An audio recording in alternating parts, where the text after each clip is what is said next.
Hello there, good midweek evening and many thanks for joining us on Rwanda Television News tonight. We do hope you had yourselves a great and fruitful day. Now, this is what is coming up. The extraordinary summit of the East African Community Heads of State in Bujumbura confirmed that the opponents of the M23 movement will be received at the Rumangabo military base. Residents across the Nyanza-Bugesera-Ngoma road and the passengers request for the fastening of the activities of constructing this road and avoid the delay effects.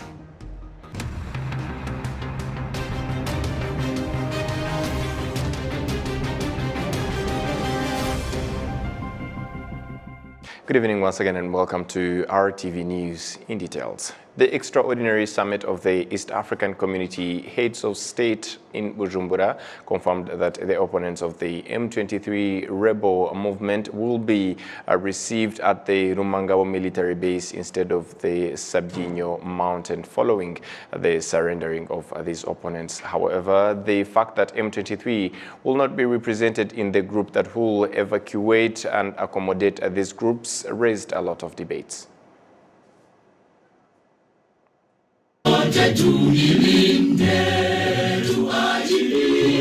The meeting was attended by the President of Burundi, Evariste Ndayishimiye, who is the chair in office of the East African Community. The meeting was attended by the President of Kenya, William Ruto, the Vice President of Tanzania, Philip Mpango, the Prime Minister of Rwanda, Dr. Edouard Ngirente, and Uganda, South Sudan, and the Democratic Republic of Congo sent their representative to this summit. The President of Burundi, Evariste Ndayishimiye, who heads the East African Community, emphasized that the ESA member countries met to, among other things, examine the security situation in the Eastern DRC. The East African Community has greatly invested in sustainable development, peace and stability in the region. Many actions have been already taken and a strong determination built. The East African Community as a region is committed to accelerate its effort together with East African community governments and other involved partners to achieve lasting peace and stability, put an end to the daily violence against the civilians, and restore their security and dignity. The ESA Secretary General Dr. Peter Mathuki declares that one of the resolutions made in this meeting is to call for institutional cooperation. To work with the Chiefs of Defense Forces, MONUSCO, and all other stakeholders to visit and verify within 3 weeks the suitability of Lumangabo camp for pre-cantonment of M23 and other armed groups. The summit directed that communications with M23 should be handled by the facilitator. Prime Minister Dr. Edouard Ngirente commented on that resolution. Because we believe that we cannot be negotiating peace without involving the concerned people. And if they have to withdraw from the place where they are now, they need to be involved. They need to be part of the team, and this is what we agreed on. That M23 should be part of the team, which will go to verify the suitability of the place. Some of the highlights of this summit include the swearing in of the ESA Deputy Secretary Generals, Annette Mutawe Semwamba from Uganda and Andrea Enrique from South Sudan. The judges of the Court of Justice in the East African Community were sworn in, including Anita Mugeni from Rwanda, who was appointed Vice President of that ESA Court of Justice. Jessica Agasaro, RTV News. Thank you, Jessica. Residents across the Nyanza-Bugesera-Ngoma road and the passengers who use this road request for speeding up the activities of constructing this road. Prince Manzi. It's a 118 kilometers long road with a 66 kilometers phase from Bugesera district in Kibugabuga to Nyanza district at Gasoro through the Ruhuha and Busoro business centers, which were affected by the construction of this road. The construction activities in this area are at a 78% rate, but residents request the fastening of the construction activities. There are places they reach and refuse to work on them. They skip them because residents have not been compensated especially in Rukengero towards Rusengo regions.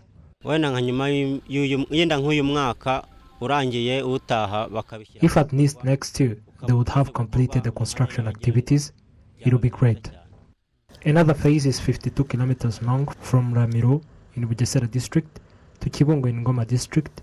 Here the construction activities are still on a 30% rate. Residents also demonstrate that there is slow progress of construction activities. The Deputy Director of Infrastructural Development at the Rwanda Transport Development Agency, Frank Gihoza Mivugo, states that the delay in construction resulted from the budget delay, but the construction activities will be done by the end of the next year.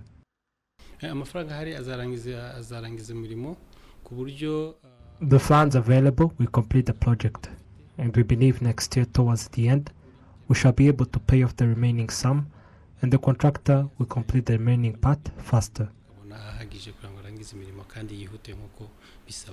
The government of Rwanda demonstrates that this road will facilitate citizens in trade, and it will as well be used by trucks coming from East African countries, moving to the southern part of the country and in countries like Burundi and the Democratic Republic of Congo. Prince Manzi, RwandaTV News. To education matters, students and teachers from teaching colleges around the country upload the contribution made by Zimbabwean teachers to Rwanda's education sector. In December 2022, 154 teachers arrived in Rwanda from Zimbabwe. This is in line with an agreement between the two countries to improve the quality of education. Students say that they are already familiar with this teachers' teaching system.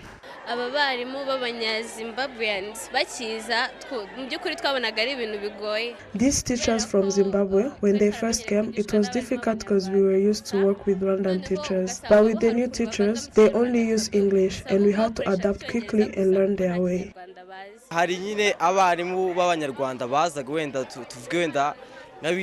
With the teachers from Zimbabwe, when they're explaining something in English, they tell it to you as it is not like the way Rwanda teachers used to do it.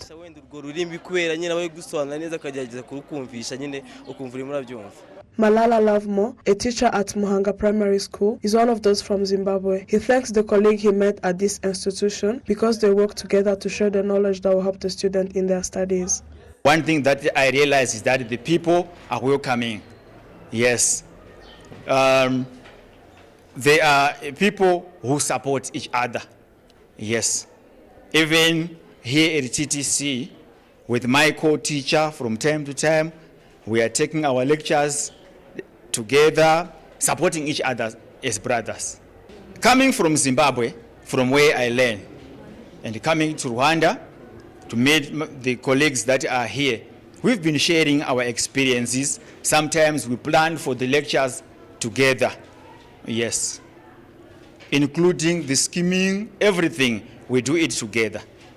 Yes, and even when we go to the classrooms to teach, we will be together, helping each other, scaffolding each other. The fact that some of the teachers have high academics qualification has helped Rwandan teachers to learn from them and to improve their work.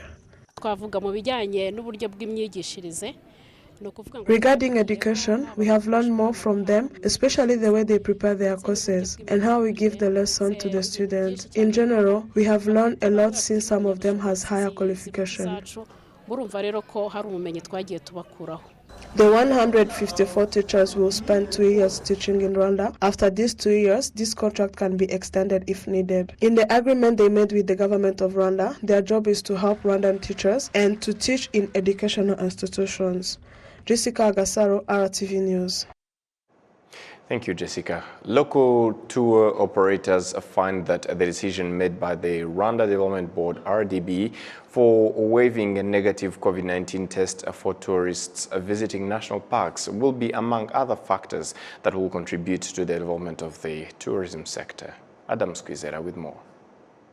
On March 14th, 2020, the Ministry of Health in Rwanda announced the first case of COVID-19 in the country. Since then, the government of Rwanda immediately took measures to fight this pandemic, where some of these measures included a negative test for the tourists visiting national parks.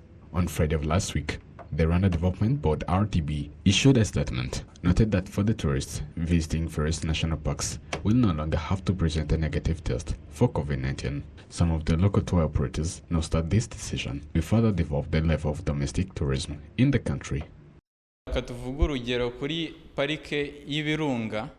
Let's say, for example, to visit Virunga National Park, it requires a local citizen at least 4,000 when adding on 5,000 for COVID test. The total cost becomes almost 9,000, which is a very large amount for a resident who will top up the transport fee, either coming from Kigali or countrywide.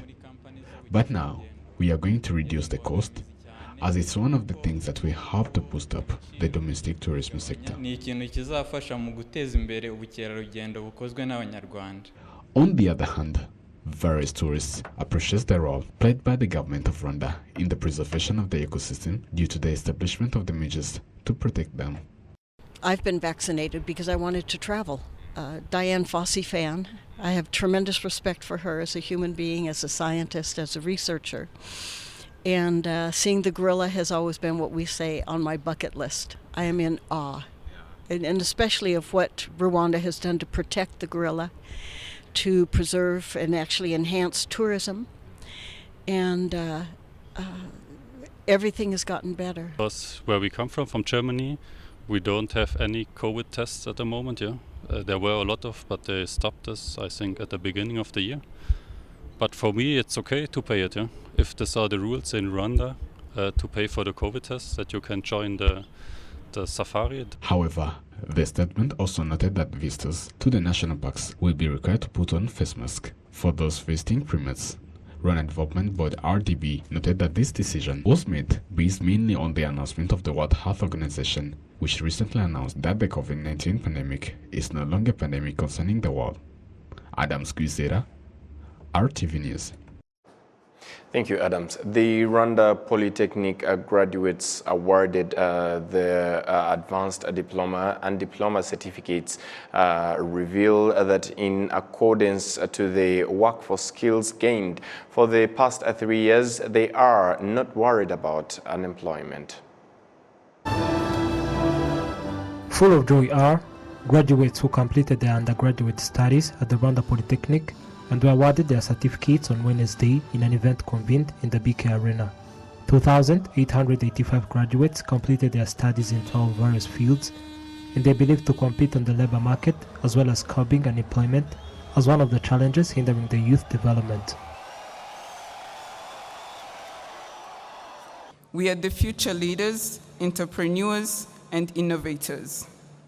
We have the power to make the positive impact on our communities, our country Rwanda, and the world at large. Let our time at Rwanda Polytechnic be a testament to our ability to navigate through uncertainties, think critically, and solve problems in our communities. In the event, the best performers were awarded as a sign of empowering them to innovate, and some of the private entities moved towards recruiting some of the graduates.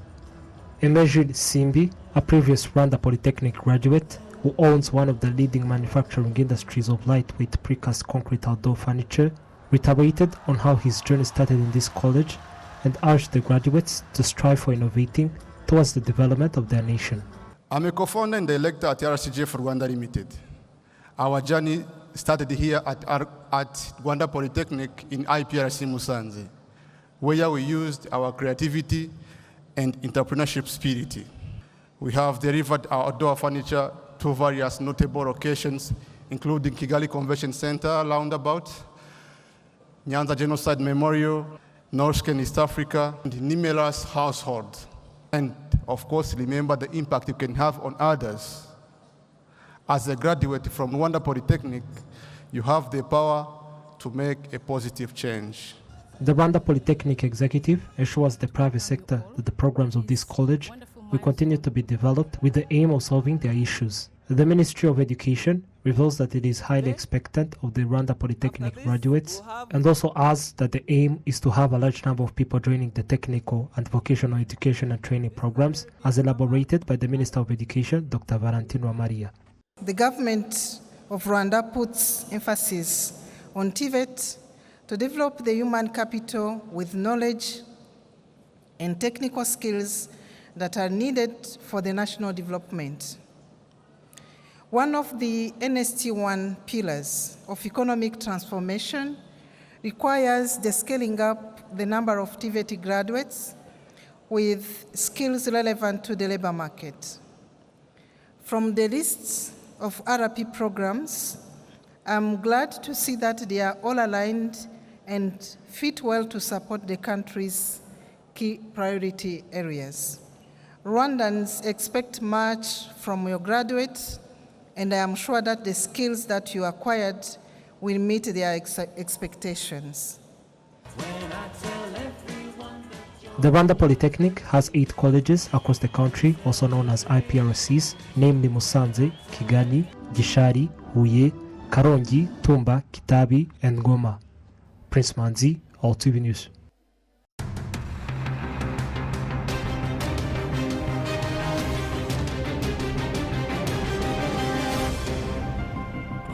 Right. We wish you safe as we end our tonight's edition. On behalf of the entire news and news production as well as the technical team, many thanks for being with us. Good evening.